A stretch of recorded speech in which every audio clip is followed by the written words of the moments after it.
조국 법무부 장관 후보자의 배우자인 정모 교수가 2014년과 2015년 2년간 1,800만 원 상당의 부당 인적 공제를 받은 것으로 드러났다. 사실이라면 공직자 재산 신고 내역에 56억 원의 재산을 신고한 조국 후보자의 도덕성이 또 한 번 도마에 오를 것으로 보인다. 국회 법제사법위원회 소속 정점식 의원실은 23일 조 후보자의 인사청문 요청안을 분석한 결과 이 같은 사실이 확인됐다고 밝혔다. 정모 교수가 제출한 연말정산 내역을 보면 2014년 경로우대 1명, 2015년 경로우대로 2명을 피부양자로 소득공제 대상에 올렸다. 자신의 부모를 부양 가족으로 등록한 뒤 연말정산에서 2014년 450만 원, 2015년에는 900만 원을 공제받았다. 하지만 정점식 의원실이 확인한 결과 정모 교수의 부친이 생전에 소유했던 상가 건물은 지상 2층, 지하 1층의 가게 6곳이 새들어 연간 임대료가 8천만 원에 달했던 것으로 밝혀졌다.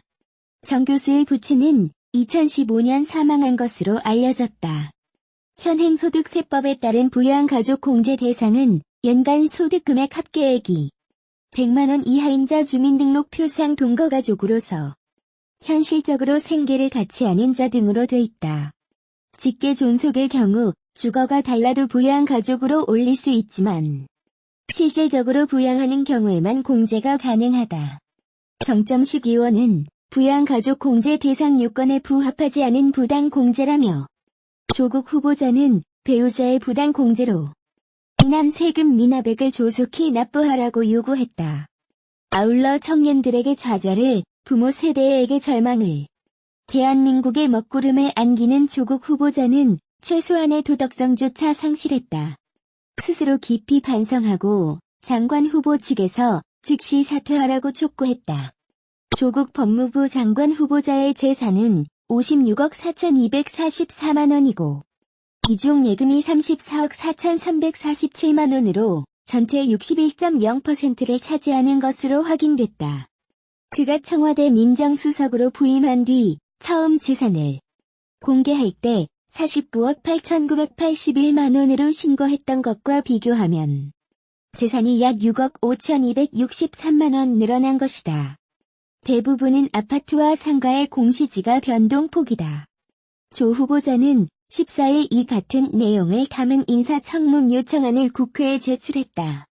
조 후보자가 이날 제출한 공직 후보자 재산 변동 사항 신고서에 따르면 조 후보자는 본인 명의로 오렌지라이프 생명보험에 1억 5,600만 원, 하나금융투자, 흥국생명에 각 1억여 원, 교직원 공제회 6,500만 원 등 총 6억 1,871만 원의 예금을 보유했다.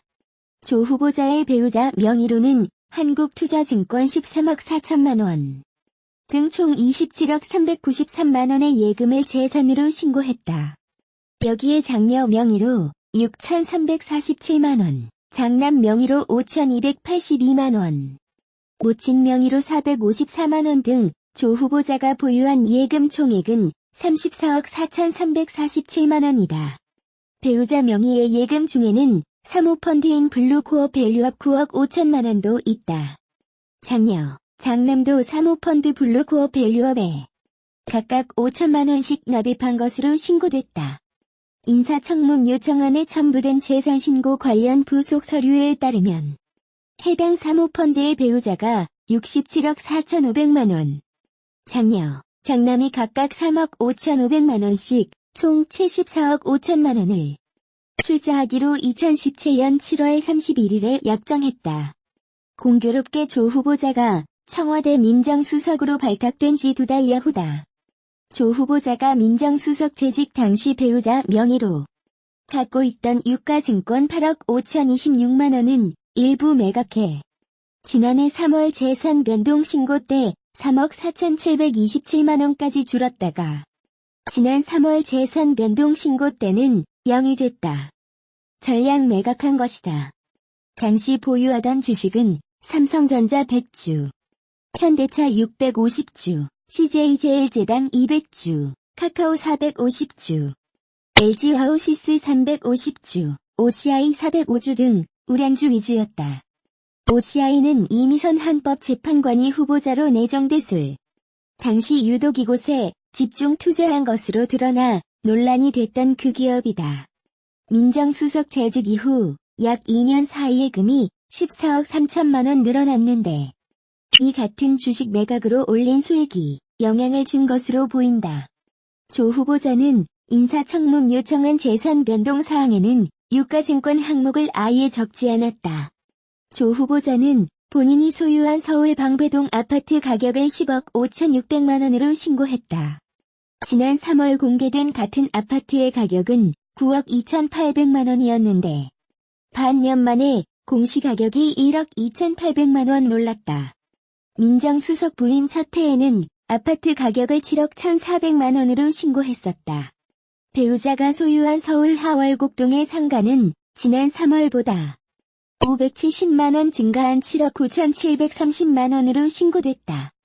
민정수석 부임 첫 해 신고된 가격인 5억 2,769만 원에서 약 2억 7천만 원 올랐다. 조 후보자는 2017년 11월 부인 명의의 해운대 아파트를 3억 9천만 원에 팔았는데 매수자는 조 후보자 남동생의 전 부인이었다.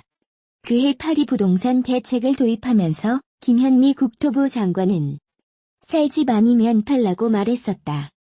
법무부 관계자는 실거래가로 매매했으며 이를 증명할 서류도 다 있다고 했다. 폴립해서 논란이 일었던 서울대 법학전문대학원 교수 근무 경력과 관련해서는 민정수석 일하면서 휴직 중이던 2018년 한 해 서울대로부터 상여금 59만 3,500만 원과 연구 보조비 20만 원을 지급받은 것으로 신고됐다. 배우 김성령 측이 조국 법무부 장관 후보와 관련된 루머에 대해 강경 대응한다고 밝힌 가운데 조국 여배우를 처음 언급한 연예기자 출신 유튜버 김용호 씨가 이제 여배우한테 관심 없다고 밝혔다.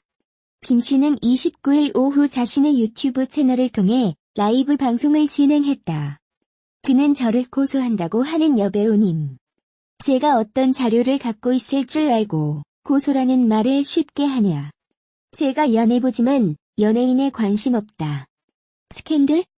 흠집내기 하려고 유튜브 하는 거 아니다.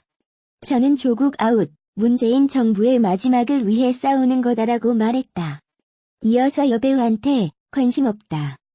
여배우 떡밥은 저한테 끝났다. 제 영상을 가지고 유튜버들이 조국 여배우로 영상을 찍고 있는데 저 고소한다고 해서 괜히 일 키우지 마라. 청문회에서 수준 낮게 왜 여배우 이야기를 하냐라며 그게 특별히 죄라고 생각하지 않는다. 여배우는 다음 단계로 가는 단계였을 뿐이다. 하지만 여배우 측에서 절 고소한다고 하면 여배우 자료도 하나 깔 거다. 실명을 깔 만한 자료가 있다라고 말했다. 이날 김성령 측 법률 대리인 지평은 현재까지도 SNS 등에서 유포되고 있는 동영상에서 언급된 정치인 후원 여배우는 김성령이 아니다라며 김 씨의 유튜브 내용도 김성령과 관련 없다고 못 박았다. 루머에 대한 강경 대응을 예고했다. 지평은 김성령을 동영상에서 언급된 정치인 후원 여배우와 관련 지어 허위 사실을 유포하는 자에 대해 법적으로 조치를 취할 예정이라며 의도적으로 허위 사실을 유포하는 행위가 있을 경우 어떠한 선처나 합의 없이 대응할 것이라고 말했다. 김 씨는 25일 자신의 유튜브 채널을 통해 조국이 밀어준 여배우는 누구라는 제목의 영상을 게재했다.